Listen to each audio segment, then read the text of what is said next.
तव कथामृतं तप्तजीवनं कविभिरीडितं कल्मषापहं श्रवणमङ्गलं श्रीमदाततं विगृह्णन्ति ये भूरिदा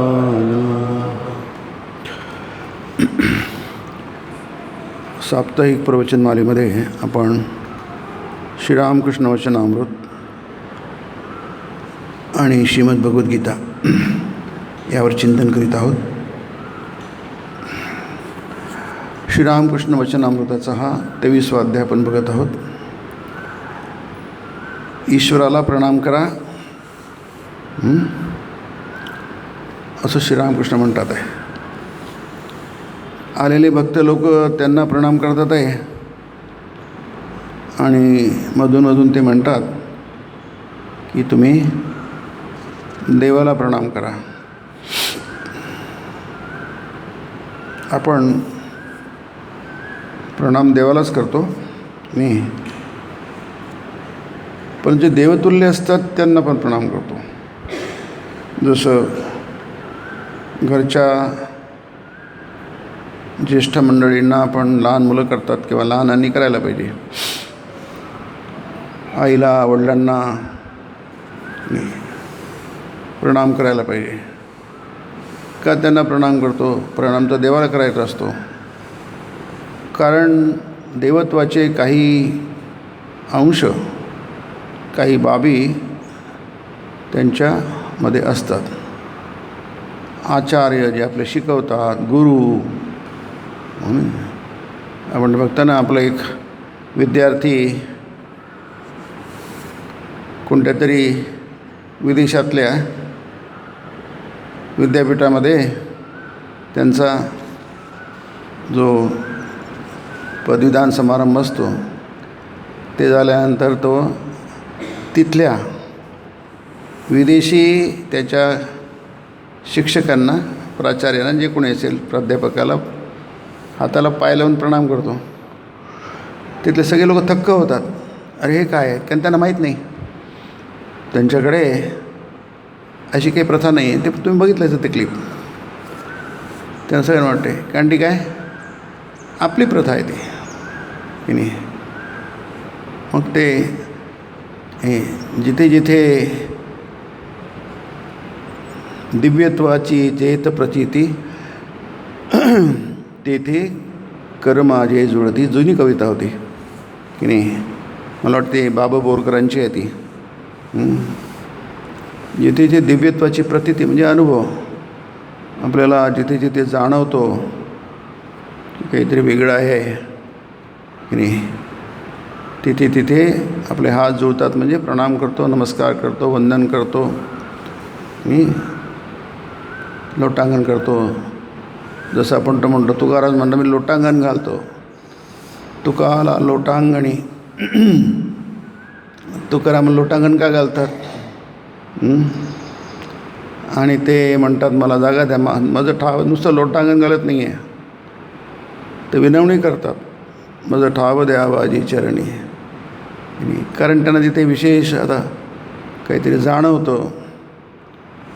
आणि किंवा 11व्या अध्यायामध्ये अर्जुनाचं जी प्रार्थना आहे, भगवंतानी जेव्हा त्याला विश्वरूप दर्शन दिलं. विश्वरूप दर्शन म्हणजे हे विश्व आहे जे आपल्याला माहिती आहे, आपल्याला जाणवतो आहे, त्याचा अनुभव येतो आहे, प्रतीती येते आहे. त्या रूपामध्ये कृष्ण आहे. कृष्ण हा विश्वामध्ये व्याप्त आहे, ततम व्याप्तम की नाही. मग त्याला प्रणाम करायला कसं प्रणाम कसं समजत नाही. नम पुरस्ताद हतपृष्ठत असते की नाही. ते फार सुंदर श्लोक आहे. अर्जुनाचे जे श्लोक आहेत, अर्जुनाचा श्लोक म्हणजे श्लोक नाही म्हणत तो, जसं आपण गीता पाठ करतो तसं नाही आहे, तर ते त्याची प्रार्थना करतो हात जोडून की तुला नमस्कार करतो. आता नमस्कार आपण कोण करतो? समोर आहे त्याला करतो. नमस्पुरस्ताद, पुरं म्हणजे समोर. पण तुला पण आता ते देव जरा विश्वव्याप्त आहे, मग त्याला पुढे कारण सगळीकडेच आहे. त्याला न पुरस्तात अतपृष्ठत असते. तुला मागून पण नमस्कार करतो, इकडून करतो, तिकडून वरतून करतो, पुन्हा पुन्हा नमस्कार, म्हणजे तुला नमस्कार करतो, नमस्कार करतो, नमस्कार करतो आणि नमस्कार करतो. आता हा काय कारण काय, ती अर्जुनाची अनुभूती आहे, त्याचा अनुभव आहे की नाही. म्हणून त्याला समजतं की कसाही नमस्कार केला तर ते जो पुरेसा नाही आहे. आपल्यासाठी पुरेसे असतं म्हणून कारण तो समोरच दिसतो. त्याच्या मागे जाऊन कोण नमस्कार करतं काय, नाही करत. पुष्कळ ठिकाणी देवाला प्रदक्षिणा घालतात. आमच्या मुंबईला मठामध्ये माताजींचं मंदिर आहे की नाही. माझी खोली तिकडे होती, तिथे दिसतं सगळं ते गॅलरीमधून दिसतं. कधी फिरताना गंमत दिसायची, लोक प्रणाम करतात, मंदिराला प्रणाम करता येतो, प्रदक्षिणा करता येतो. तिथे लोक मागून डोकं टेकवतात. मातांची मते त्याला मागून देतात. डोकं टेकून तिथं काळा असा धब्बा झाला आहे मेणाचा. त्याचं मेन तेल कसं ते वेळ लागतो. मग तेच करून तिथे सगळा मोठा ते किटून दिसायचं. मग शेवटी किती काढलं तरी पुन्हा काही दिवसांनी पुन्हा तसंच. मग तिथे मार्बल लावला, पांढरा मार्बल लावला. आता त्याच्यावर करा म्हणजे पुसता येतं चांगलं आहे की नाही. म्हणजे लोकांना फक्त समोरून प्रणाम करून त्यांचं समाधान होत नाही, मागून पण करतात की नाही. कारण काय, मागून पण प्रणाम करता येतो. कारण काय, इथे ते म्हणतात, ठाकूर म्हणतात की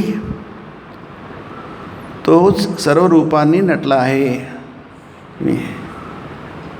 यद्यद विभूतिमत्सत्वं श्रीमदूर्जित मे बवा तत्तमेवामगच्छत्वं मम तेजोंश संभवम.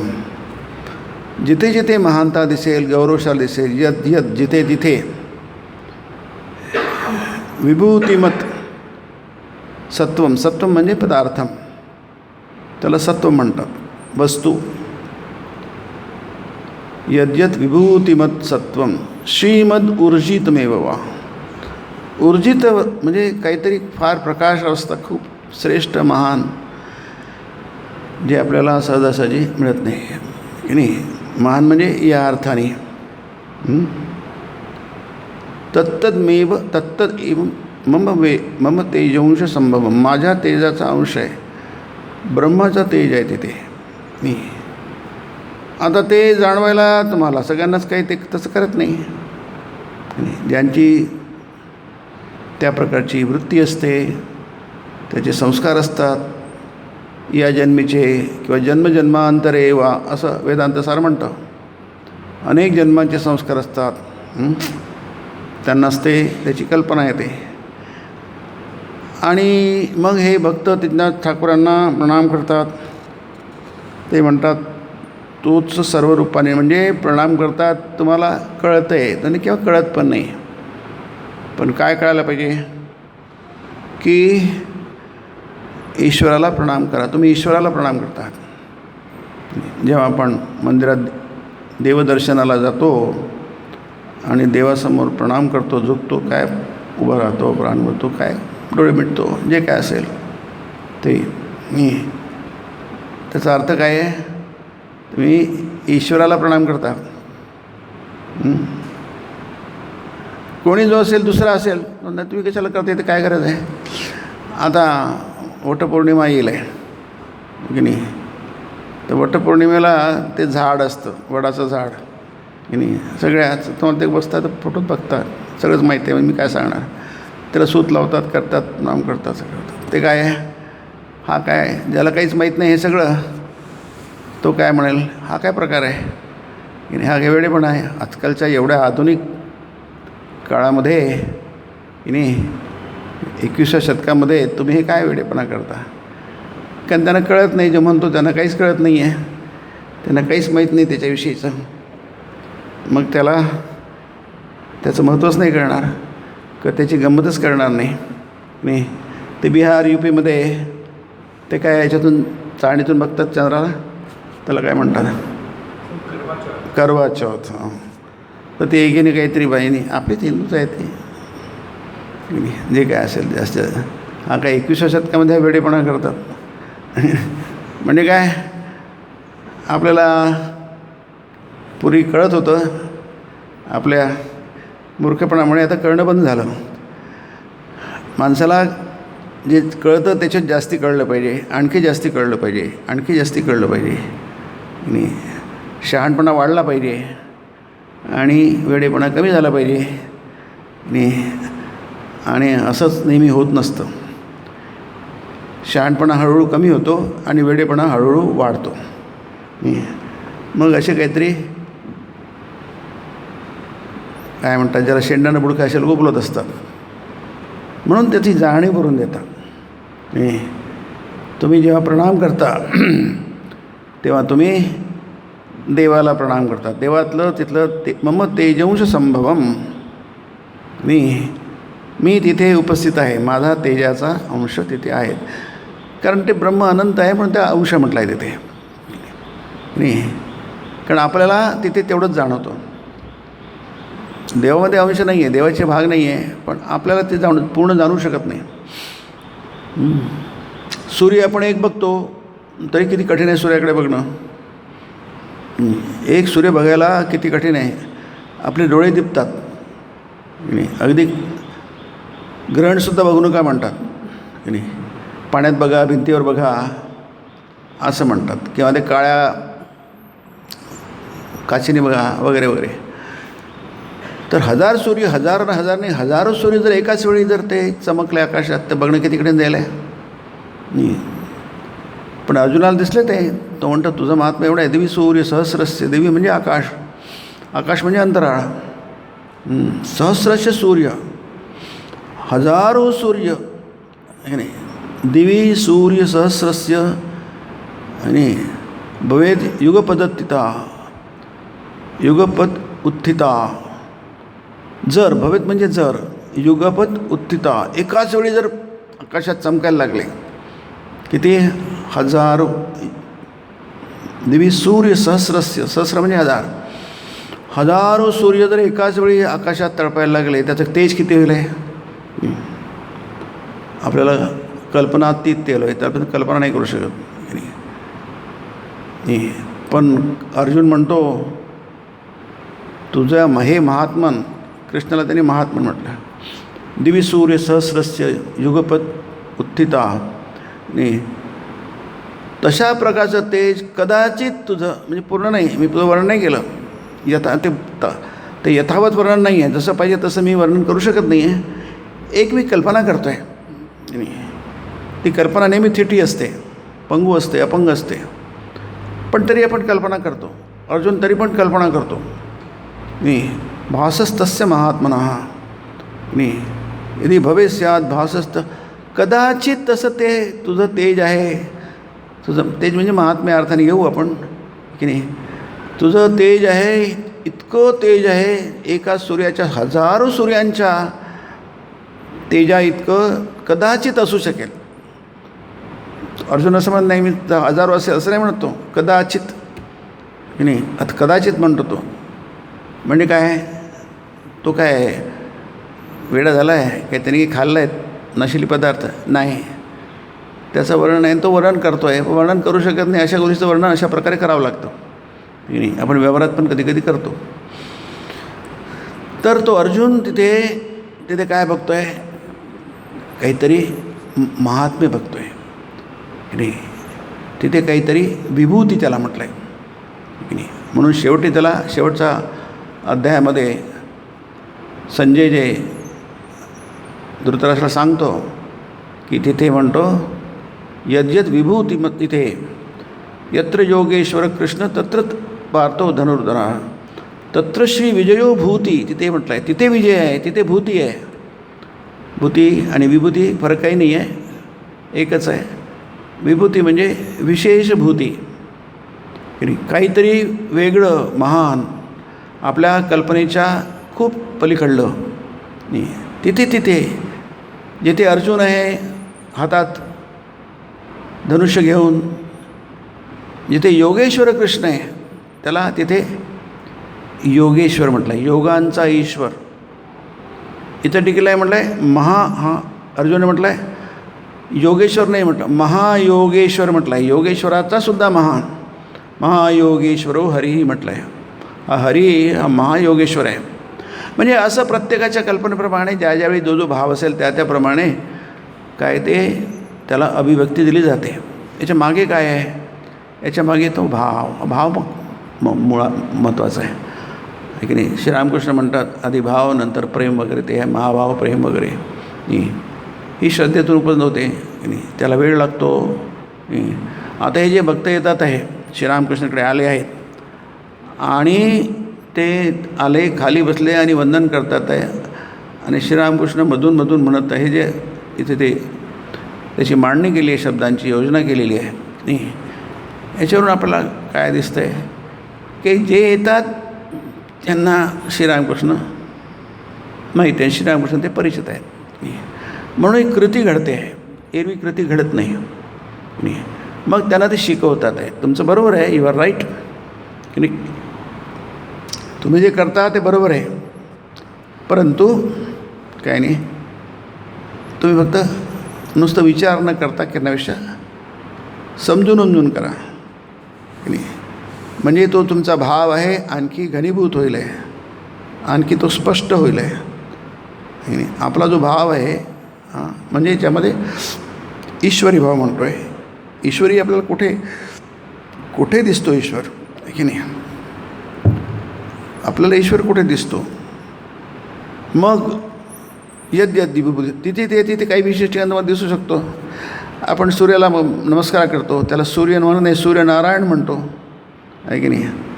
हा सूर्य एखादा वैज्ञानिक म्हणेल, तो काय म्हणा सूर्य आकाशात तळपतो आहे, इतका दूर आहे, इतकं हे आहे, त्याचं आहे, तसं आहे. पण आपण त्याला नुसतं सूर्य, प्रकाश देणारा सूर्य असं समजत नाही. तो देवता आहे, ती सूर्य देवता आहे, सूर्यनारायण आहे.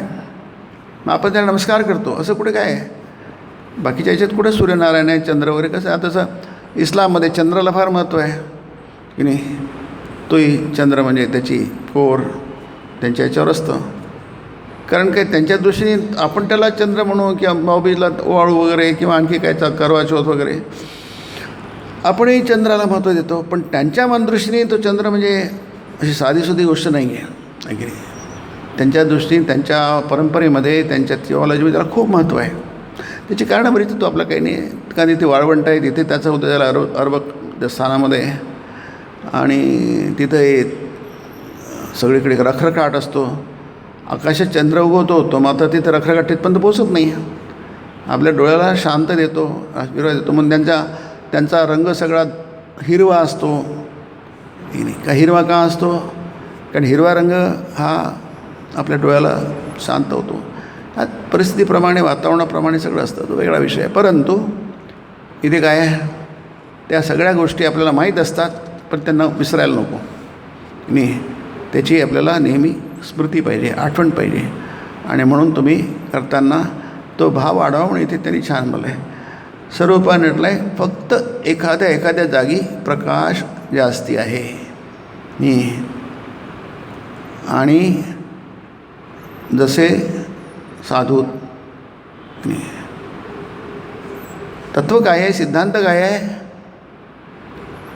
यत प्रवृत्तिर्भूतानाम येन सर्वमिदं ततम. गीता म्हणते की नाही, सगळीकडे येतो येन, ज्याच्यामुळे सर्वदम ततम, सर्वम इदम सर्वम ततम. इदम म्हणजे हे, सर्व म्हणजे सर्व, ततम म्हणजे व्याप्तम. ज्या तत्वाने सगळं काही व्याप्त आहे, कुठेच असं नाही आहे जिथे ते तत्व नाही आहे. आणि नुसतं आहे नाही, यत प्रवृत्तिर्भूतानाम, सगळं जग त्याच्यामुळे हालचाल करत आहे, काम करत आहे, सगळं त्याच्यामुळेच चालू आहे. हा आहे परमसिद्धांत 18व्या अध्यायात गीतेत आहे की नाही. मग तुम्हाला त्याची जाणीव आहे काय? म्हणून आपण जसं मी म्हटलं, वटपौर्णिमा होते, नागपंचमी होते, की आता श्रावणामध्ये येतील हळूहळू. श्रावण महासाडे 4 महिने विविध प्रकारचे उत्सव असतात किंवा वर्षभर असतात वेगवेगळ्या. याचं कारण काय? आपण नदीची पूजा, आता गंगा पूजा आहे, आज गंगा दशहरा आहे, अमुक आहे, मग सगळं काही ना काही चालूच असतं की नाही. मग नर्मदा माईची पूजा असते. काय म्हणजे भारतामध्ये, ह्या हिंदू धर्माच्या, सनातन धर्मामध्ये प्रत्येक गोष्टीची काय आहे, तिथे आपण त्याच्यामध्ये ती जड म्हणून बघत नाही, ती गोष्ट जड म्हणून बघत नाही. तिथे आपल्याला चैतन्य दिसते की नाही. मसो पुसतात मग लोक खंडोबा पुजतात किंवा आणखी बरेचसे देवी देवता आहे, हजारो शेकडो देवी देवता आहे. याचं कारण काय आहे? आता ज्याची जिथे भावना आहे तिथे त्याला ते दिसेल ते की नाही. श्रद्धामयो योम पुरुषा यो श्रद्धस्स एव सः. हा मनुष्य श्रद्धा अयम पुरुष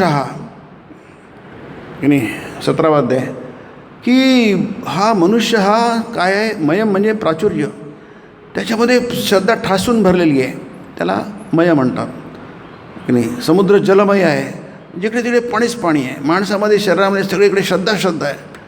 यो श्रद्धामयोयम पुरुष अयम पुरुष हा श्रद्धा. हा मनुष्य म्हणजे श्रद्धा आहे. नाही समुद्र म्हणजेच पाणी. आता पावसाळा जिकडे तिकडे काय ते जुनं गाणं होतं ना ओके, पाऊस पडे सारिका यमुनेलाही पूर जडे, काहीतरी आहे मला आठवेल थोड्या वेळाने. तर ते जिकडे तिकडे पाणीच पाणी आहे. गेला मोहन कुणीकडे, तर जिकडे तिकडे पाणीच आहे की नाही. मग आपण म्हणतो काय पाणी आहे म्हणजे हा पावसाळा आहे. आता पावसाळा पाऊसच पाऊस आहे की नाही. प्राचुर्य आहे, सकाळी पाऊस, दुपारी पाऊस, रात्री पाऊसच पाऊस. जिकडे तिकडे इकडे ओलं, तिकडे ओलं, सगळे ओलंच ओलं आहे. कपडे ओले, छत्री ओली, सगळंच ओलंच ओलं आहे की नाही. मग त्याला म्हणतो त्याला म्हणजे इतकं पाणी आहे नदी समुद्रामध्ये पाणीच पाणी. श्रद्धामयोयम पुरुष की नाही. मग ठीकच आहे की, पण नाही ठीक नाही आहे. आणि हे अपूर्व झालं, अर्ध झालं. त्याच्या पुढचा भाग काय आहे? यो यत श्रद्धस्स एव सः की नाही.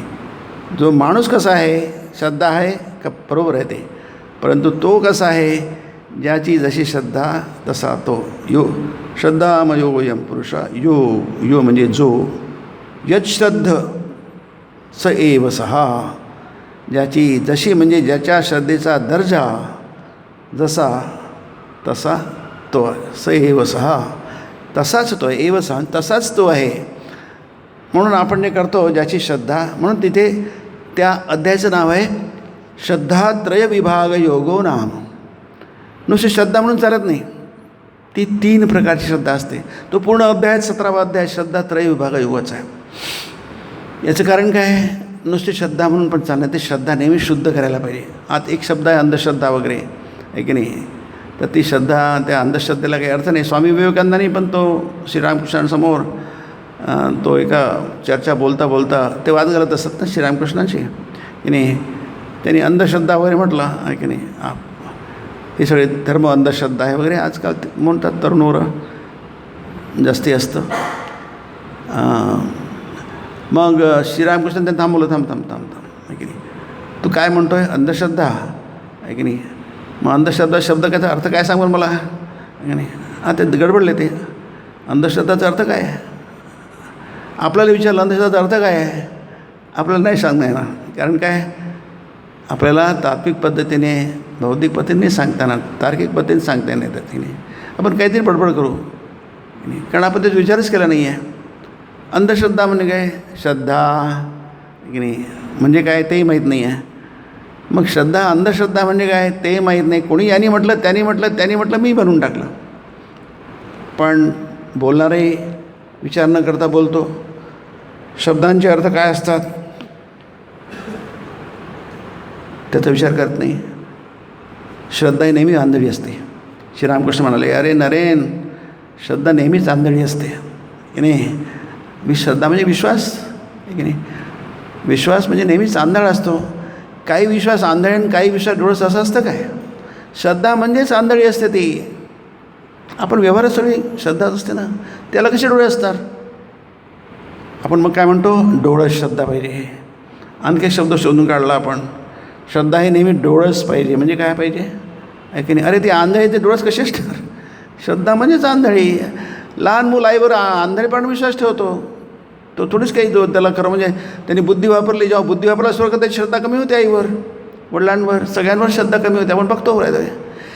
अगदी लहान मुलगा आहे, मुलगी आहे, छोटंसं आहे अगदी, त्याची आईवर 100% श्रद्धा असते आहे की नाही. ती असते आंधळीच असते, ती कधीच डोळस नसते. म्हणजे उदाहरण म्हणून नंतर जसं मोठं जातं त्याचं डोकं खराब होत जातं आहे की नाही. त्याची श्रद्धा म्हणजे प्रेमातून उद्भवते. त्याच्या आईवरचं प्रेम कमी होतं, जसं आईची गरज कमी होते. हे फक्त उदाहरण म्हणून घ्या. शब्दशः घेऊ नका. आणि हळूहळू तो काय करतो, तितकं त्याची पूर्ण देतं. म्हणजे 100वरून तो 0वर येऊ शकतो किंवा तो मायनस जाऊ शकतो तो. याचं कारण काय, आता तो डोळच झालेला आहे नाही. मी त्याला अक्कल आली आहे की ते काही गरज नाही आईची आपल्याला, आहे की नाही. आईची काय जेवढी गरज होती त्या श्रद्धा 100% होती. आता आईची गरजच नाही आहे. आता तो 0 झालेली आहे किंवा मायनस झालेली आहे. आईचा तिरस्कार करतो, तिटकारा करतो की नाही. याचा अर्थ काय, ती श्रद्धा आधी आंधळी होती ना, आताही आंधळीच आहे ती की नाही. कारण त्यावेळी ती श्रद्धा नव्हती ना, आताही श्रद्धा नाहीच आहे ती. ती फक्त गरजेतून उत्पवलेली वृत्ती आहे ती. थोडंसं आपण यांनी बोलतो, भौतिक पद्धतीने बोलतो, ती वृत्ती आहे फक्त ती चूक आहे आणि ही चूक आहे. मग श्रद्धा म्हणजे काय, म्हणून तेवढं श्रद्धामयो यम पुरुषा यो यच्छ्रद्धस्स एव सा. ही नेहमी तुमच्या तो जो भाव आहे, ते कनेक्शन आहे की नाही, ते कशातून आहे. म्हणून तिथे म्हटलं मम तेजोंश संभवम की नाही. मातृदेव होती ती आई नाही आहे आधीपासूनच. ती जेव्हा तू लहान होता तेव्हाही नाही आहे आई, आणि मोठा झाला तेव्हाही आई नाही. तो तुझा मुलगा नाही आहे, तिचा मुलगा नाही आहे. तर तेव्हाही तो पुत्र नाही आहे, आताही पुत्र नाही आहे. कबीराचं छान भजन आहे ते. आई म्हणतात की माझा मुलगा, वडील म्हणतात की माझा मुलगा फार छान आहे. तो कोणाचा मुलगा, फार सुंदर भजन आहे. मला वाटतं ते लता मंगेशकरने गायलेलं आहे. तर ते याचा अर्थ काय आहे की तुम्ही समजून घ्या.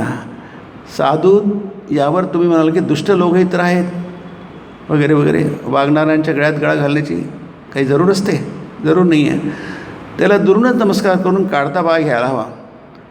पाण्याचेच उदाहरण घ्या ना. काही पाणी प्यायला चालते, काही पाण्यानं पूजा होऊ शकते, काही पाण्यानं आंघोळ करता येते, आणि काही पाण्यानं मात्र फक्त हातपाय धुता येतात. किती महत्त्वाचं आहे बघा.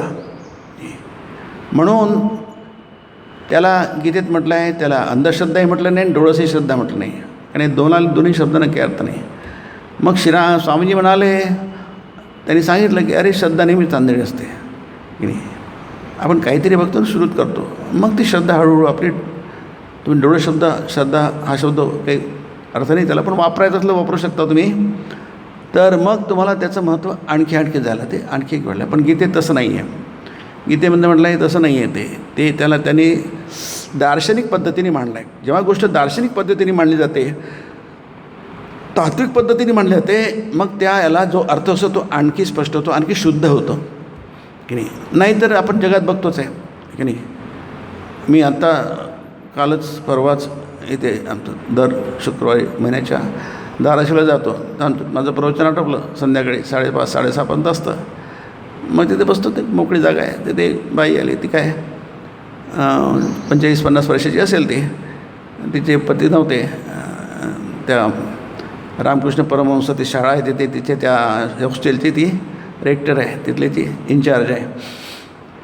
तर ती म्हणाली की माझ्या मुलाचं लग्न आहे, मुलगी बघून ठेवली आहे, ते लग्न करायचं की नाही करायचं मला कळत नाही आहे. त्या मुलाचं म्हणजे काय निर्णय घ्यायचा, माझा नवरा नाही आहे, मला तर निर्णय काय घ्यायचा. समजा मुलगी आहे आणि म्हणजे जावई आहे, म्हणजे मम्मी माझ्या गुरुला विचारू का. आता तिच्या मुलाची मुलगी जी निवडली आहे ते गुरुनी सांगायला पाहिजे, आहे की नाही, की तुम्ही हा करा किंवा करू नका. आता त्याला काय झालं म्हटलं, त्याच्या गुरु कशाला पाहिजे, तुम्हाला कळलं नाही का, तुम्ही ते सिनियर आहात, जग बघितलं आहे, तुम्हाला कळतं आहे की बघा कसं करायचं ते, आणि तुम्ही निर्णय घ्या. नाही तर त्यांना निर्णय नाही घेता येत. मग त्यांना निर्णय माझा बरोबर राहील की चूक राहील आहे. म्हणजे निर्णय घ्यायचे काहीतरी आडाखे असतात, आपल्याला ते माहीत नाही आहे. आपण कशात ते आपल्या ज्या काही आडाखे असतील आपल्याला सर्वमान्य किंवा आपल्यासारख्या लोकांना त्याप्रमाणे घेतो आपण. मग कधी बरोबर निघतं, पुष्कळदा चुकतं ते की नाही.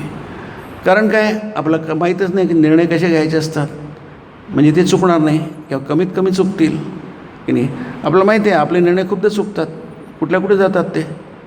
आणि मग आता असं कसं झालं, याचं कारण काय, आपल्याला आपण योग्य पद्धतीने त्याच्यामागे दार्शनिक भूमिका नाही आहे, तात्विक सैद्धांतिक भूमिका नाही आहे, म्हणून चुकतात. म्हणून ते सत्व रजतम म्हटलं आहे तिथे की नाही. आता याच्यातच आहे उदाहरण जर मांडलं, ते सत्व म्हणजे तुमचा मुलगा सात्विक आहे का, हा म्हणजे माझा सात्विक मुलगा आहे. म्हटलं ती मुलगी सात्विक असेल तर ते जमेल, काही प्रॉब्लेम नाही आहे की नाही. कारण ते मॅच होत आहे, सात्विक मुलगा आहे आणि सात्विक मुलगी आहे, मॅच होत आहे, काही प्रॉब्लेम नाही आहे. आणि राजसिक मुलगा असेल तुम्हाला राजसिक तमसिक कळायला पाहिजे, ते कळत असेल. गीता पूर्ण तेच सांगते. सात्विक राजसी सत्व रजस्तम इति गुणा प्रकृती संभव हा की नाही. ते प्रकृती संभव आहे. संभव म्हणजे उत्पन्न झालेले आहे, प्रकृती इथे उत्पन्न झाले आहे. सत्वम रजस्तम इति गुणा. संपूर्ण गीता जवळपास 50% वरती गीता तीच म्हणते. सत्वम रजस्तम इति गुणा प्रकृती संभव हा आहे की नाही. याचा स्वभाव आहे. प्रकृती म्हणजे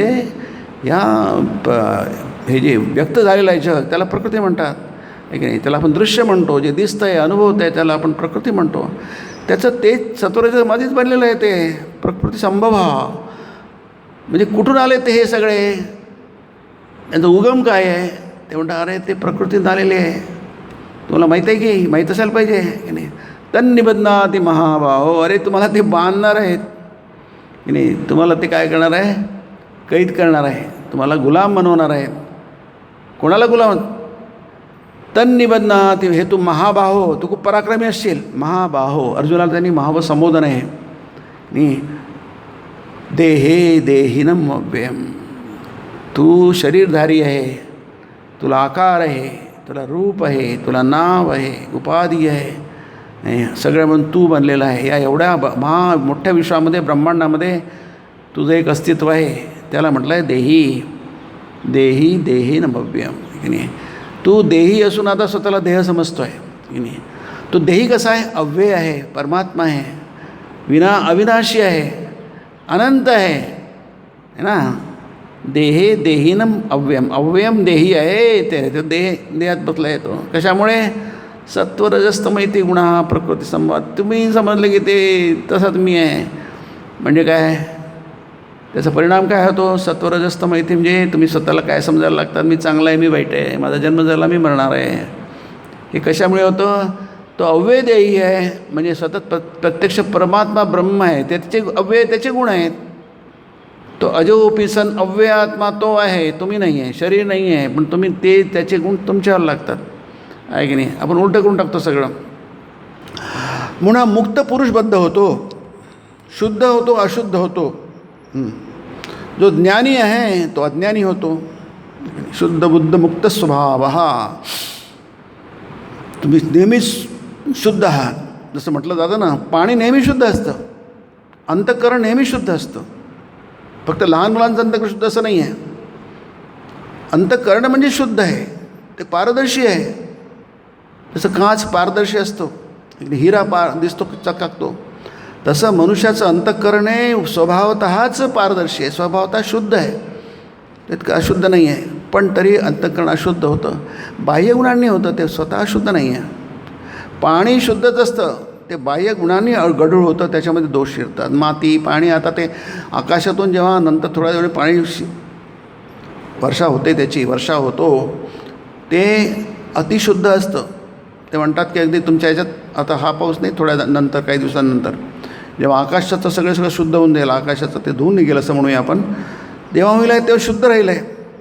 म्हणजे इतकं शुद्ध आहे की तुम्ही अगदी डोळे झाकून पिऊ शकाल. पूर्वीच्या वळसणी खाली ठेवायचे ना भांडे, आहे की नाही, ते पाणी खूप शुद्ध आहे. पण जेव्हा संपर्कात येतं अशुद्ध पदार्थाच्या, मग ते पाणी चिखल होतं, आहे की नाही. पाणी चिखल नाही आहे, पाणी शुद्धच आहे, पण मातीच्या संपर्कात ते चिखल झाला आहे.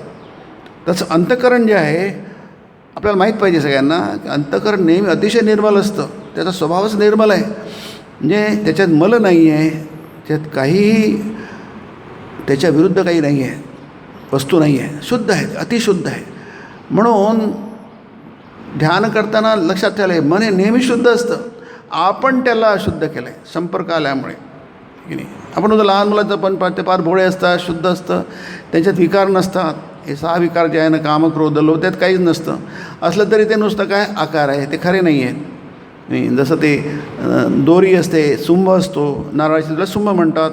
ती जाळली तर काय होते, तर ती जाळली तर ते सुंभ राहत नाही. सुंभ जळाला म्हणतात, सुंभ जळाला म्हणजे सुंभ जळाला, पण त्याचा पीळ मात्र तसाच राहतो, पीळ नाही गेला. म्हणजे सुंभासारखा दिसतो आहे तो, म्हणजे राख आहे ती राख असून ती काय सुंभाच्या आकाराची दिसते की नाही. ते सुंभ नाही आहे, तो दोरी नाही आहे, ती संपली, पण ते पिळाच्या आकारामध्ये ती आहे की नाही. तसंच आपण लहान मुलं म्हणतो जे काम, क्रोध, लोभ, मोह, मद, मत्सर असतात, हे विकार आहे. विकार म्हणजे रोग आहे. त्याला विकाराला रोग म्हणतात. म्हणजे ते अस्वाभाविक आहे, ते नैसर्गिक नाही आहे. ते नैसर्गिक नसूनसुद्धा ते आपल्यामध्ये शिरलेले आहेत, आपल्या स्वभावाच्या विरुद्ध आहेत ते. याचं थोडंसं बघितलं तर ध्यान करणं म्हणजे काही फार मोठी गोष्ट नाही आहे की नाही. माणसानं ध्यानच करायला पाहिजे. त्याला विकार नसेल काही ध्यानच करायला, तो त्याला काही ध्यान करायचं. श्रीरामकृष्ण बघा, आपण वचनामध्ये सरळ बघतो की नाही, किंवा गीतेला म्हणतो योगेश्वर हरी आहे, महायोगेश्वर हरी आहे. म्हणजे तो नेहमी ध्यानच करत असतो, याचा अर्थ असा आहे. तुम्हाला दिसतो कधी कधी काहीतरी करत असतो की नाही. श्रीरामकृष्ण दिसतात की बोलत आहे, उपदेश देत आहे की नाही, मध्येच ते समायला लागते, मध्येच उभे राहतात, मध्येच गाणं म्हणतात, मध्येच भजन करतात, पण ते आपल्याला दिसतं की नाही. ते नित्य ध्यान, नित्य समाधीत असतात. आपली समाधीची कल्पना म्हणजे काय, बस इथले डोळे म्हटले आता हालत बिलत नाही आहे, त्याला आपण समाधी म्हणतो. समाधी ही आहे की नाही, गीतेमध्ये आहे समाधिस्तस्य पुरुष.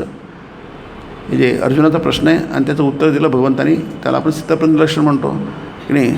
तिथे कुठे तुमचं समाधी आहे, कुठेच नाही आहे बघा. अर्जुनाचा प्रश्न काय आणि उत्तर काय आहे, त्याला काही जुळतच नाही ते की नाही. अर्जुनाचा प्रश्न आहे की मला लक्षणं सांगा, मी कसा ओळखू त्याला की नाही. आणि भगवंत म्हणतात की तो वासनाहीन झालेला आहे की नाही. प्रजहात यदा सर्वान पार्थ मनोगतान, मनामध्ये शिरलेले सगळे इच्छा की नाही, काय पार्थ मनोगतान.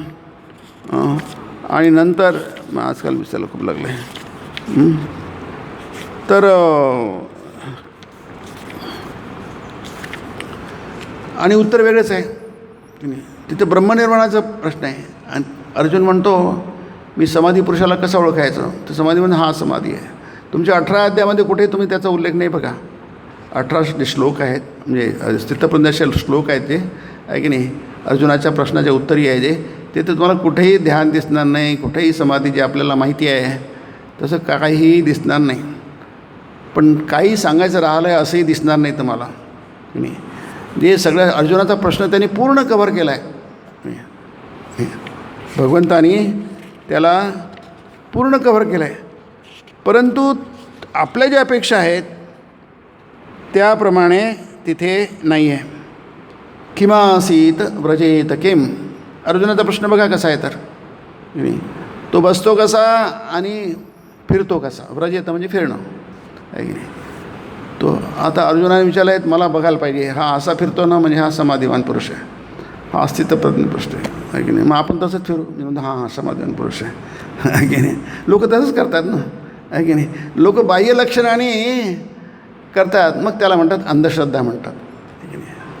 आपण बाह्य लक्षणं बघतो आहे की नाही, आणि मग लोक बाह्य लक्षण आहे मग माणसाची नक्कल करतात आहे की नाही. लोक पडद्यावरच्या रामाला नमस्कार करतात आहे की नाही, चूक नाही येते की नाही. परंतु काय ती लक्षणाने गोष्ट सिद्ध होत नाही, ती बाह्य लक्षणं आहेत की नाही. म्हणून या श्लोकांमध्ये अर्जुनाच्या प्रश्नाचं सगळे उत्तर आहे. तुम्ही जर शोधाल सगळं बरोबर आहे. त्यांनी जे विचारलं ते विचारलं आहे, पण आपली जी अपेक्षा असते ते उत्तर मिळावं तसे उत्तर नाही त्याच्यामध्ये, कुठेच नाही आहे त्याच्यामध्ये. बघा चित्तप्रज्ञस्य का भाषा, भाषा म्हणजे लक्षणं काय आहे. चित्तप्रज्ञस्य विभक्ती षष्ठी आहे, त्याची लक्षणं काय आहे. स्थितधी किं प्रभाषेत समाधिस्थस्य केशव, हे केशवा समाधिवान पुरुषाला मी कसं ओळखावं. स्थितधी किं प्रभाषेत, हा स्थितधी एकच शब्द आहे. स्थितप्रज्ञ, समाधी, स्थितधी या सगळ्यांचे शब्द एकच आहे, म्हणून ते एकाच वेळी वापरले. स्थितधी किं प्रभाषेत, तो कसा बोलतो. किमासीत व्रजेत किं, तो कसा बसतो, कसा चालतो. शब्दशः घेतलं तर की नाही. सगळे उत्तर दिले आहे, पण कुठेही त्या अर्जुनाच्या प्रश्नाला अनुलक्षून असं तुम्हाला जे अपेक्षित आहे तसं उत्तर देत नाही आहे की नाही. पुन्हा त्याच्यात म्हटलं आहे प्रजहात यदा काम, आणि यदा म्हणजे जेव्हा असं होतं तेव्हा. त्याच्यात कुठे भटकतो आहे किंवा फिरतो आहे किंवा बसला आहे. लक्षणं काय, जी लक्षणं पटकन समजायला पाहिजे आहे की नाही, त्याच्यावरून आपण म्हणतो ह्या लक्षणावरून. जसं डॉक्टर म्हणतात की याला ताप आला आहे म्हणजे याला काहीतरी झालं आहे, गडबड झाली. आपण लक्षणच बघतो ना, आधी सिम्पटम्स बघतो ना, आणि त्याच्यावरून डायग्नोसिस होतं की नाही. आधी बाह्य सिम्पटम्स बघितले जातात, मग आतली तपासणी होते, मग यंत्राची तपासणी होते. तसंच इथे बघा काय यदा कामान यदा कामान सर्वान पार्थ मनोगतान आत्मन्येवात्मना तुष्ट स्थितप्रज्ञस्तदोच्यते. तेव्हा त्याला पहिले यदा नंतर तदा, जेव्हा तेव्हा त्याला स्थितप्रज्ञ म्हटलं जातं. आता इथे कुठे आहे की नाही? प्रजहाती प्रजहाती म्हणजे प्रकर्षेण जहाती. शंकराचार्य प्रकर्षेण जहाती म्हणजे त्यजती. सगळ्या प्रकारे कामना मनोगतान मनातून त्या जेव्हा नष्ट होतात आहे की नाही, आणि तेव्हा तो आनंदात असतो. संतुष्ट आहे, तुष्टी संतुष्टी आहे, पूर्णपणे संतुष्ट आहे तो. काय तो कशापर्यंत? आत्मनी एव, तो स्वतःमध्ये संतुष्ट आहे. तेव्हा त्याला स्थितप्रज्ञानंतर बाकीचे लक्षण बरेच दिले, 18 श्लोक आहेत ते. तर कुठेही तुम्हाला शेवटीसुद्धा तेच म्हटलं आहे, विहाय कामान. जो पहिले शेवटी त्याला उपक्रम आणि उपसंहार म्हणतात. ज्याने सुरुवात केली त्यानेच त्याचा शेवट होतो, त्याला उपसंहार म्हणतात. त्याचा उपसंहार गीतेमध्ये असा आहे की नाही, विहाय कामान यस सर्वान. विहाय म्हणजे तेच आपल्या सुरुवातीला म्हटलं आहे, जेव्हा विहाय पूर्णपणे परित्यजती, विहाय कामान यस सर्वान, सगळ्या कामान सोडून कामना सर्व फिरे होऊन निस्पृह, अहंता ममता गेली झाला तो शांतिरूपची. याचं भाषांतर ते केलं आहे, बेनुबांनी केलं आहे, भावांनी आहे की नाही. विहाय कामान यस सर्वान पुमान शरती निस्पृहा, तो निस्पृह फिरे होऊन निस्पृह, तो निस्पृह होऊन म्हणजे इतका शांत झाला आहे, तर विकार सगळे संपले आहेत. मुलगा आनंदी का असतो? लहान मुलं आनंदी का असतात? नेहमीच किंचाळत का असतात? ओरडत का असतात? पळत का असतात? कारण ते विहाय कामान यस सर्वान पुमान शरती निस्पृह निर्ममो निरहंकार स शांतीमधी गच्छती. त्याला शांती प्राप्त होते. इथं शांती म्हणजे काय? मोक्षाख्याम परम शांती. शंकराचार्य म्हणजे मोक्ष आहे, त्याचा अर्थ मोक्ष आहे. तो बंधनच नाही त्याला, ठीक नाही. आपण हालत नाही, बसलेच राहतो पेंडासारखे. कारण काय? मुलं बसू शकत नाही की नाही, ते नेहमी उड्या मारत असतात. कारण काय? त्यांना काहीच नाही आहे. काय आशा, जे आशा नाम कशी शृंखला, अशी आशा शृंखला आहे. ययाबद्धा प्रधावंती मुक्ता तिष्ठती पंगुवत. आशा नावाची अशी एक आशा, इच्छा, अपेक्षा एकच शब्द आहे ते, अशी विचित्र साखळी आहे की साखळी बांधलं की माणूस हालू शकत नाही. साखळी बांधली तर तो मोकळा आहे, कुठेही जाऊ शकतो. पण इथं उलटं आहे.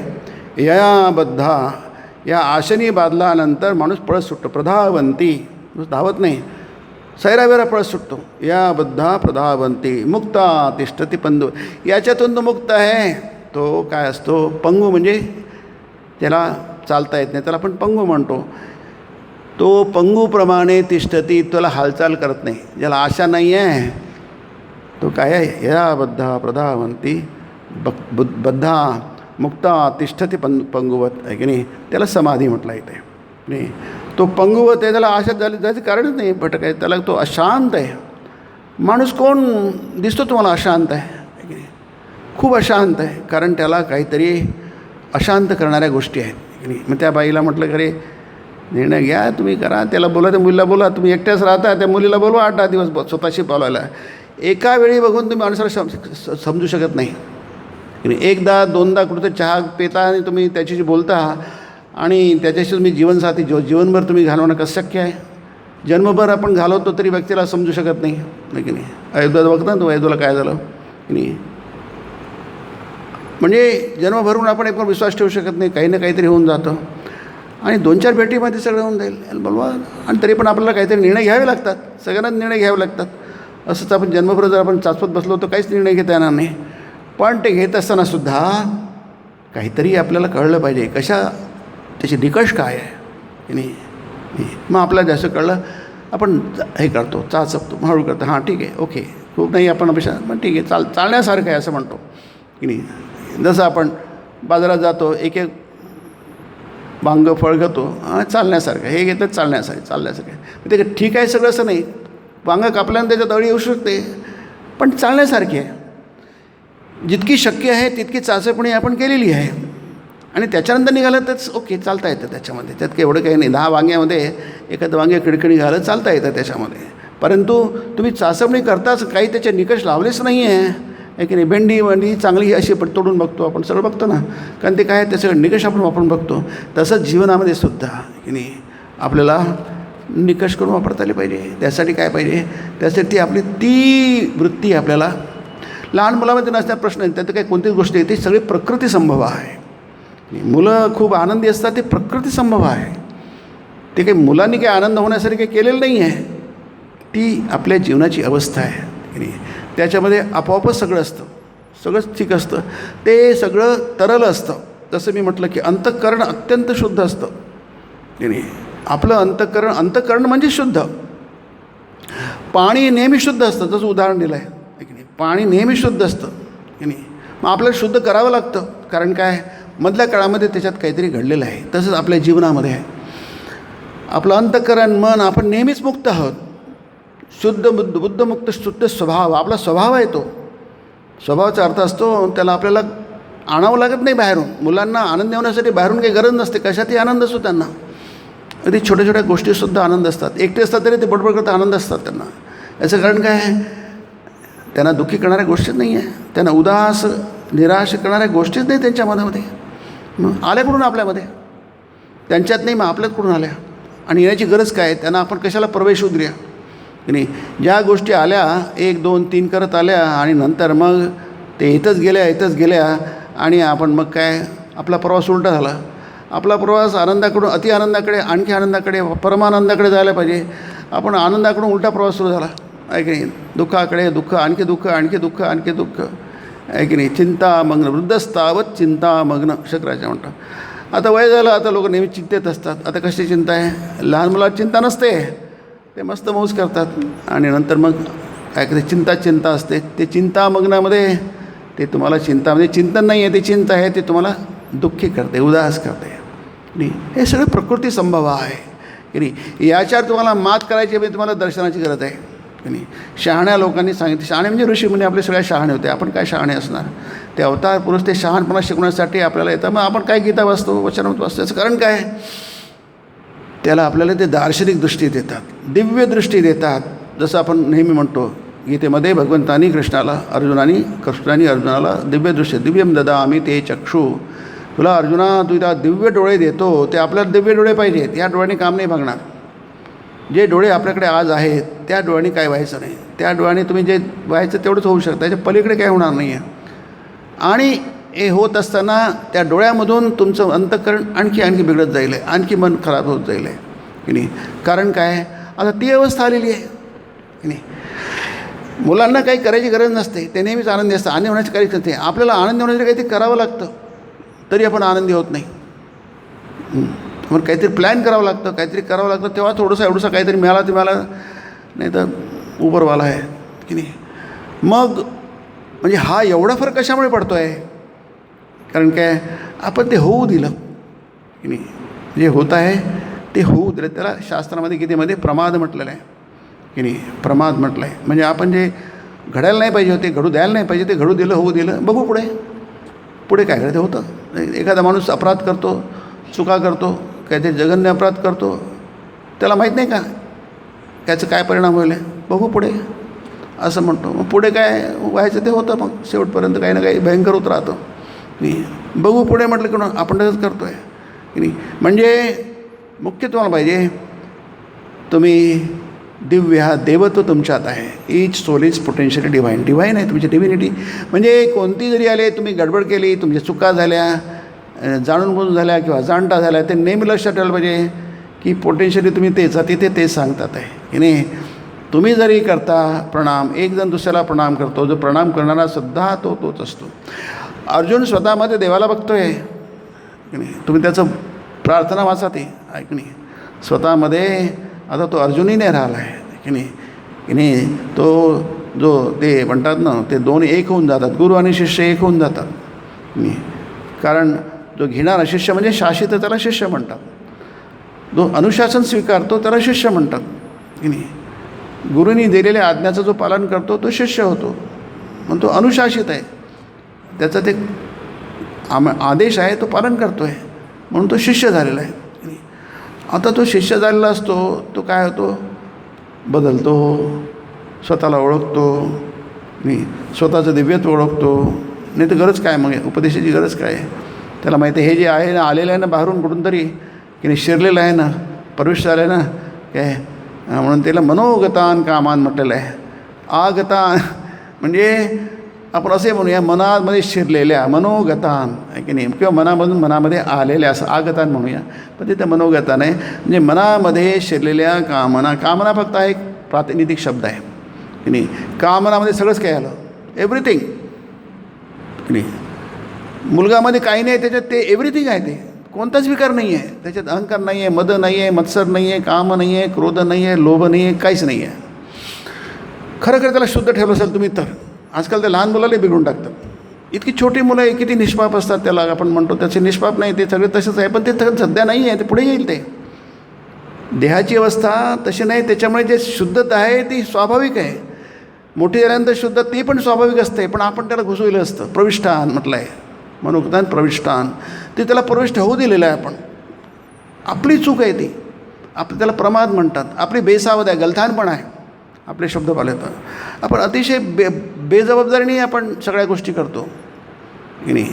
आपले डोळे आहे, कान आहे, जे पंचेंद्रिय आहे, आपले पंचकर्मेंद्रिय आहे, मन आहे, बुद्धी आहे, चित्त आहे, अहंकार, त्याला अंतःकरण म्हणतात. ह्या सगळ्यांना हे सगळे तुम्हाला अतिशुद्ध अति आनंदात ठेवू शकतात. त्या सगळ्यांना बेबजात आपण पूर्णपणे बेबजात कसे वागलं आहे, त्याला कसे वागू दिलं आहे की नाही. हां ठीक आहे, कारण सगळं आपल्याला काहीच करता येत नाही. बहुतेक गोष्टी आपल्या हातात नसतात, आपण सगळ्या परिस्थितीचे गुलाम असतो सगळं म्हणतो. पण तरी पण बरंचसं काहीतरी त्याच्यामध्ये आपल्याला फरक करता येतो. आपल्या प्रयत्न आहे त्यालाच आपण साधना म्हणतो की नाही. बिघडलेली गोष्ट ठीक करता येते की नाही. तब्येत बिघडली, कशाने बिघडली, आपणच बिघडवली की नाही. आपल्याला माहिती आहे कशामुळे बिघडली. आपण हे खायला नाही पाहिजे होतं, जास्ती खायला नाही पाहिजे होतं, कशाने तरी बिघडते तब्येत. काही करणार, काही माहीत असत, काही माहीत नसतं, काहीतरी पाहिजे करणार नाही. अंतकरण काही झालं त्याला काय करणार, डॉक्टरकडे जा आणि उपचार करून घ्या, ठीक बा, असं आहे ना. म्हणून मुळात म्हणून त्याला स्वास्थ्य म्हणतात. स्वास्थ्य, स्वस्थ.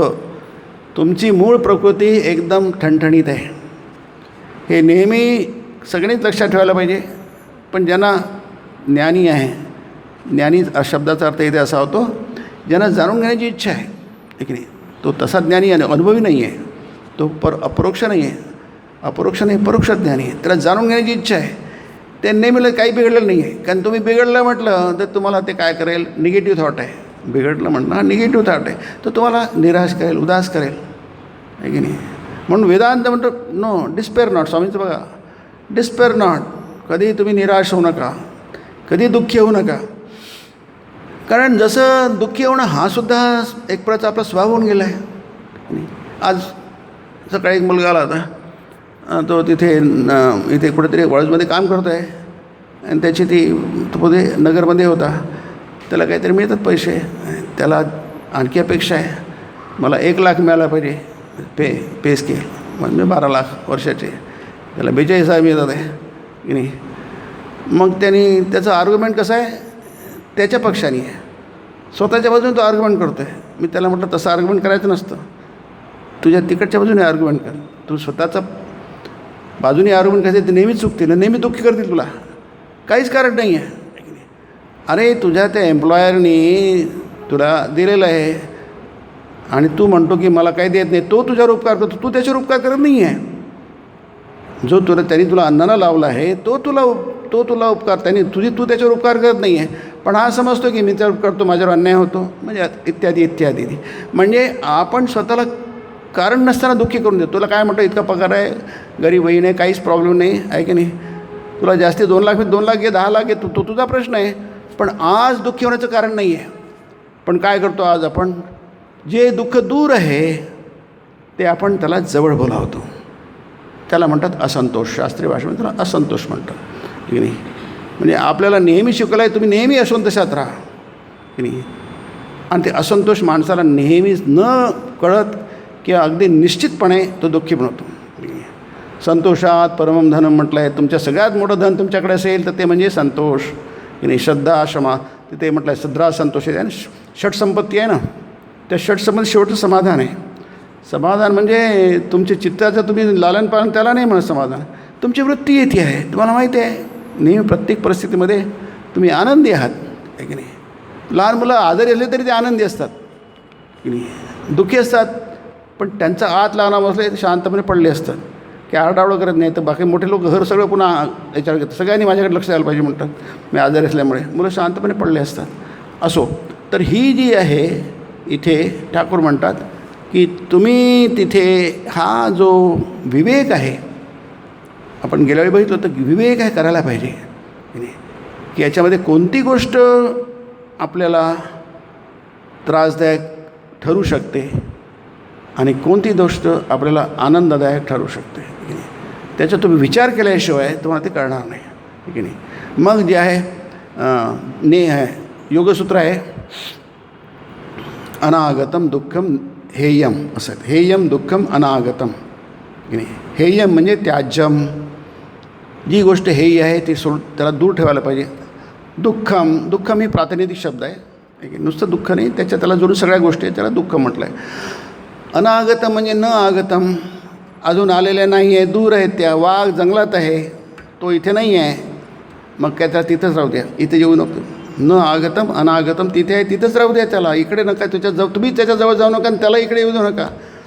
म्हणजे दुःखाला काही कारणच नाही आहे म्हणून त्याला म्हटलं हेयम म्हटलं आहे की नाही. आपण काय करतो की नाही, त्याला इकडे येऊ देतो नाही तर आपण त्याच्याजवळ जातो. कारण काय आपल्याला माहीतच नाही, अरे दुःख देणार आहे, तुम्हाला कटकट देणार आहे, तुमचे प्रॉब्लेम्स वाढवणार आहे. आज तसं दिसत नाही आहे. आपल्याला वाटतं काय कुठे काय प्रॉब्लेम नाही, काहीच नाही, अरे ते प्रॉब्लेम देणार आहे. आपण थोडी आपली चिकित्सा केली तर आपल्यालाच कळेल त्या गोष्टी दिसत नाही आहे, पण ते प्रॉब्लेम काय. त्याला म्हटलं आहे दुःख येऊ नये व ते गीतेत 5व्या अध्यायात म्हटलं आहे दुःख येऊ नये. तर दुःखाची तुम्ही पेरणी करत आहात की नाही. जसं आता पावसाळा सुरू झाला तर पेरणी केली जाते, जी बी पेरलं आहे ना त्याचीच ती तुम्हाला हे होईल आहे. दुःखाची पेरणी होत असेल तर आपण दुःखाच्या बिया पेरलेल्या आहेत, पण ते करणं फार कठीण आहे. म्हणून हे महत्त्वाचं आहे, शास्त्र महत्त्वाचं आहे. तस्मात् शास्त्रम प्रमाणम ते म्हणजे तव ते. अर्जुना तुला हे शास्त्र प्रमाण आहे. तस्मात् शास्त्रम प्रमाणम ते कार्य 16व्या अध्यायात शेवटला आहे. कार्य तुम्ही काय करायला पाहिजे हे की जे टिकून दुःख तुमच्या दूर राहतील आहे. कार्य व्यवस्थितो. याचा व्यवस्थिता म्हणजे त्याचं निश्चिती कोण करणार, ते ठरवणार कोण, त्याला व्यवस्थितो म्हणतात. आणि कार्य काय करायला पाहिजे आणि आपला जीवनभर गोंधळ असतो ना, आणि काय करायला नाही पाहिजे. ज्ञात्वा शास्त्रविधानोक्तम कर्म कर्तुम इह रस. या जगामध्ये अर्जुना तुला काय करायला पाहिजे म्हणजे तुझ्यापर्यंत दुःख पोचणार नाही. कारण सुखी तर तू आहेतच, की तुला सुखाची काही गरज नाही, तुझ्यामध्ये भरपूर सुख आहे, अनंत सुख आहे. पण तू ते दुःखाचं त्याच्यात आवरण चढतं. याचं कारण काय आहे, तू अकार्य जे आहे ते करतो आणि कार्य आहे ते करत नाही आहे. जे करायला नको ते करतो आणि जे करायला पाहिजे ते करत नाही आहे. त्याची स्थिती कार्यस्थितो की नाही. शास्त्रविधानोक्तम. शास्त्र काय म्हणते, विधान म्हणजे म्हणणं. त्यांनी काय तुला सांगितलं आहे, कर्म कर्तुम इह अर्हसी. इह म्हणजे संसारामध्ये तुम्ही वागताना शास्त्र काय म्हणतं ते ऐका. ते शास्त्र तुमचं कल्याणासाठी आहे, तुमचं सुख वाढवण्यासाठी आहे, परमानंद प्राप्तीसाठी आणि दुःख निवृत्तीसाठी. गेल्या वेळी म्हटलं होतं ते सगळे सहाय्य दर्शन त्याच्यासाठी आहे. दुःख निवृत्ती आणि परमानंदाची प्राप्ती आहे की नाही. तर ते काय सांगतं तसं ज्ञात्वा म्हणजे जाणून. ज्ञात्वा शास्त्रविधान. तो शास्त्र काय म्हणतं आहे, शास्त्र या बाबतीत काय म्हटलं आहे. प्रत्येक वेळी ऐकता येत नाही, आपल्याला तेवढं बळ नाही आहे, पण जेव्हा जमतं तेव्हा जरूर ऐकायला पाहिजे. ज्ञात्वा शास्त्रविधानोक्तम कर्म कर्तुम इह कर्म कर्तुम अर्हसी. अर्हसी म्हणजे त्याला तो योग्य आहे, अर्हता योग्यता. तर ते आपल्या म्हणजे शक्यतेच्या कुठीतलं आहे. ज्या गोष्टी आपल्याला जमत नाही त्या आपण कशा करणार आहे की नाही. आपल्याला एव्हरेस्टवर चढता येत नाही तर नाच सोडून द्या, पण ज्या गोष्टी करता येतात, मागचा डोंगर चढता येतो चढा. म्हणजे उदाहरण, ज्या गोष्टी करता येतात तुमच्या कल्याणाच्या आहे, तुम्हाला तुमच्या कल्याणासाठी आहे, तुमच्या आत्म्याच्या मुक्तीसाठी आहे, तुम्हाला मुक्त करण्यासाठी आहे, तुम्हाला आनंदी करण्यात ते जाणून घ्या आणि जरूर करा. त्या कधी तुम्हाला धोका देणार नाही आहे की नाही. तुम्हाला कधीही पश्चात्ताप करण्याची पाळी येईल आणि तुम्ही विरुद्ध केलं तर नेहमी त्या विरुद्धच परिणाम होणार. तुम्हाला नेहमीच आपलं जन्म जगात दिसतं, कधी खूप प्रमाणात दिसतं, कधी थोड्या प्रमाणात दिसतं. आपल्या जीवनामध्ये थोडंसं दिसतं, कधी कधी खूप मोठ्या प्रमाणात दिसतं, पण ते नियम तसा बरोबर असतो. शास्त्र तुम्हाला नियम सांगतं, ते विधान आहे. संविधान आपण म्हणतो ना, कॉन्स्टिट्यूशन संविधान, त्याला विधान म्हटलं आहे. म्हणजे एकच आहे संविधान. विधान शब्दाचे अर्थ एकच आहे. विधान संविधान म्हणजे तुम्हाला सांगितलेलं, तुम्ही पाळलेला कायदा म्हणतो आपण आहे की नाही, पिनल कोड म्हणतो आहे की नाही. म्हणजे ते सांगितलं आहे त्याप्रमाणे होणार, त्याला संविधान म्हणतात आहे की नाही. मग तुम्हाला माहिती आहे ना, माहीत करून घ्या आणि त्यामुळे बघा, तुम्हाला काही प्रॉब्लेम नाही आहे. ओके, तुम्ही चांगले नागरिक आहात, देशाचे चांगले नागरिक आहात, तुम्ही कायद्याप्रमाणे वागतात, नियमाप्रमाणे, तुम्हाला काही प्रॉब्लेम नाही. मग जे वागत नाही त्यांच्यासाठी दंडविधान आहे, त्यांना क्रिमिनल कोड म्हणतात. कारण दंड म्हणजे काय, ते दंडाची व्यवस्था आहे त्याच्यामध्ये आहे की नाही, वगैरे वगैरे. याचा अर्थ काय आहे की जरी श्रीरामकृष्ण म्हणतात येन सर्वमिदं ततं, ते परमात्मतत्व ब्रह्मतत्व सगळीकडे आत आहे, बाहेर त्यातून काहीच नाही आहे, पण त्याची जाणीव नसल्यामुळे आपण काय करतो, आपण जो आनंदी जीव आहे तो दुःखी बनतो, किंवा स्ट्रिक्टली सांगायचं म्हणजे दुःखी बनल्यासारखा दिसतो. तो खराखरी कोणी दुःखी होत नाही, खरा कोणी कधीच जगामध्ये अपयशी होत नाही आहे की नाही, कोणाचाच पराभव होत नाही आहे, आपण नेहमीच जिंकलेले असतो. स्वामीजी म्हणतात ना, आम्ही अनंतच होतो, आम्ही नेहमीच अंतिम विजय आमचाच आहे की नाही. अंतिम का म्हणावं लागतं, आज आपला विजय आपल्या दृष्टीपथात येत नाही आहे, पण अंतिम म्हणजे खरोखर आपणच विजय होणार, आपला पराभव कसा होणार आहे की नाही, वगैरे वगैरे. आपण ते पुढच्या वेळी बघूया. ओम निरंजनम नित्यम नंदरूपम भक्तानुकंपानृतविग्रहं वै शावतारं परमेशमीड्यं तं रामकृष्णं शिरसा नमामि. ओम शांति शांति शांति. हरि ओम तत्सत्. श्रीरामकृष्णार्पणमस्तु.